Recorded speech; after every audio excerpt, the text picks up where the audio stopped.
Okay ဒီတော့ကျွန်တော်တို့ test တွေကိုကျွန်တော်တို့ဖြတ်ကြည့်အောင်เนาะ test တွေ summary test တွေကိုအရင်ဖြတ်ကြည့်မယ်ဒါတော့ဒီဘက်ကိုပို့လိုက်အောင်မယ်เนาะ inter level 2ဖြစ်အောင်လုပ်လိုက်အောင် Okay အဲ့ဒီမှာတော့ဒီပဲ review course ဆိုတာကိုတော့ဒီမှာ set လုပ်ပြီးတော့ဒါကိုဒီယာကြီးကိုကျွန်တော်ဖြတ်လိုက်မယ်ပေါ့เนาะဖြတ်မယ်ဆိုတော့ delete ပေါ့เนาะ keyboard ပေါ်တော့ delete key ကိုနှိပ်လိုက်မယ်အဲ့ဒါဒီမှာ maybe Okay เนาะ delete maybe ဆိုတော့ဒီ test ကိုဖြတ်မှာလားဖြတ်မယ်ဆို continue လုပ်လိုက်ရင်ဘာတွေပဲပြတ်မလို့ဆိုသူ့ရဲ့ subject တွေပဲပြတ်သွားမှာ Okay เนาะအဖြတ်ဘူးဆိုရင် cancel ရွေးလိုက်မယ်ပေါ့เนาะအဲ့ဒါ review course ကိုကျွန်တော်ဖြတ်လိုက်မယ်ဆို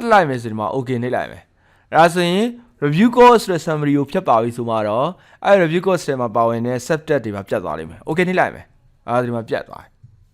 Okay เนาะပြတ်သွားပြီ Okay ဟုတ်ပြီအဲ့တော့ဒီမှာ create office assignment layout အဲ့ဒီအထက်ကိုကျွန်တော်ကsummary test တစ်ခုထည့်လိုက်မယ် summary test ထည့်လိုက်မယ်ဗောနော်အဲ့ဒီမှာတော့ office develop လို့ပေးလိုက်မယ်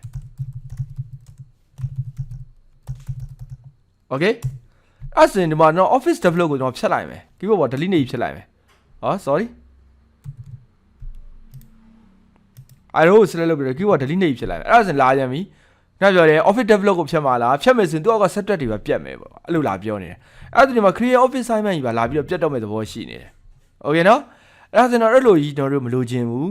သူ့ကိုပဲသူ့ရဲ့ summary test ကိုပဲဖြတ်ချင်တာ summary test ကိုပဲဖြတ်ချင်တယ် summary test အောက်က subject တွေကိုကျွန်တော်တို့ကမပါချင်ဘူး Okay အဲ့ကျွန်တော်တို့လုပ်တဲ့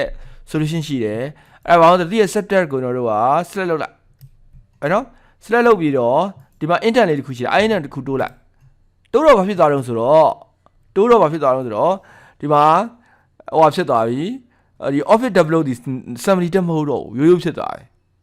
Okay နော်ရိုးဖြစ်သွားပြီရင်တော့ office develop ဒီ summary တက်ဖြစ်တဲ့အတွက်သူ့ကိုရွေးတာနဲ့သူ့အောက်က create office assignment layout ကောအမှာ assign office တွေရော assign new တွေရော create new office တွေရော set တွေအကုန်ပြတ်ပါအခုကျတော့မပြတ်တော့သူ့ကိုဖြတ်လို့ရပါတယ် Okay နော်သူ့ကိုဖြတ်လို့ရပါပြီသူ့ကိုတော့ delete လုပ်လိုက်မယ်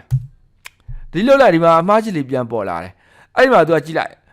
ရွေးချက်တာနှစ်ခုရှိတယ်ဒီဟာဒီ test name ကိုဖြတ်မှာလားပေါ့နော် test name ကိုဖြတ်ရင်အဲ့ test name ပဲပြတ်မယ်နော်အဲ့ test ကိုနာမည်တစ်ခုထပ်ပြီးတော့ပေးမယ်ပေါ့နော်မဟုတ်ဘူး test တစ်ခုလုံးကိုဖြတ်မှာလား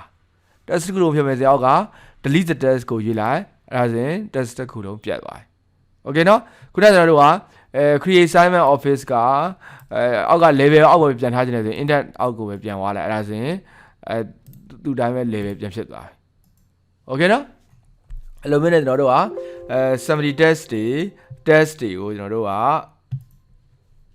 အလွယ်တကူကျွန်တော်တို့ကဖြတ်လို့ရပါတယ်ဟုတ်ပြီနော် Okay